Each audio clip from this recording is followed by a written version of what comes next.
జనసేన అధినేత శ్రీ పవన్ కళ్యాణ్ పుట్టినరోజు సందర్భంగా గజ్వేల్ జనసేన యువకుల ఆధ్వర్యంలో ఆయన పుట్టినరోజు వేడుకలు ఘనంగా నిర్వహించి ప్రభుత్వ ఆసుపత్రిలో గర్భిణీ స్త్రీలకు ఫ్రూట్స్ పంపిణీ చేయడం జరిగింది. అలాగే ఆయన సేవా కార్యక్రమం ముందు ఇలా ఎన్నో సేవా కార్యక్రమం జరుపుతామని అందరికీ తెలియజేయడం జరుగుతుంది. జనసైనికుల ఆధ్వర్యంలో ప్రతి సంవత్సరము ఘనంగా నిర్వహించడం జరుగుతుంది ఆయన పుట్టినరోజు వేడుకలు. ఆయన సేవా కార్యక్రమం మరవలేని, ఆయన సేవను అనుసంధానం చేసుకొని ఆయన సేవకు మేము ఒక ఉడతా భక్తి లెక్క ఆయన సేవను అనుసరిస్తూ పోతున్నాము. కావున మాకు ఇంకా గజ్వేల్ జన సైనికులు సిద్దిపేట మన లెవెల్లో మనకు అందరూ సహకారం అందించాలని, అందరూ సపోర్ట్ ఉండాలని, జనసేన పార్టీని ఇంకా ముందు భావితరాలకు ముందుకు తీసుకెళ్లాలని ప్రతి ఒక్కరిని పేరున కోరుతున్నాము.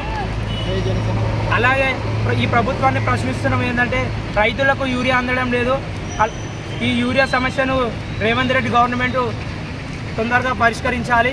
రైతులకు ఎలాంటి ఇబ్బందులు వచ్చినా మేము జనసేన పార్టీ నుంచి సహించము. ఎలాంటి సమస్య ఉన్నా ఈ గజ్వేల్ జనసేన యువకుల ఆధ్వర్యంలో ఘనంగా ధర్నాలు నిర్వహిస్తాము. కావున రైతులకు ఎలాంటి ఇబ్బంది కలగకుండా చూసుకోవాల్సిన రేవంత్ ప్రభుత్వాన్ని ప్రశ్నిస్తున్నాము. ఎలాంటి సమస్యలు ఉన్నా మా జనసేన ఆధ్వర్యంకు తీసుకురావాల్సిన ప్రజలను కోరుతున్నాము. ప్రశ్నించడం కోసం జనసేన ఎప్పుడు ముందడుగు ఉంటుంది.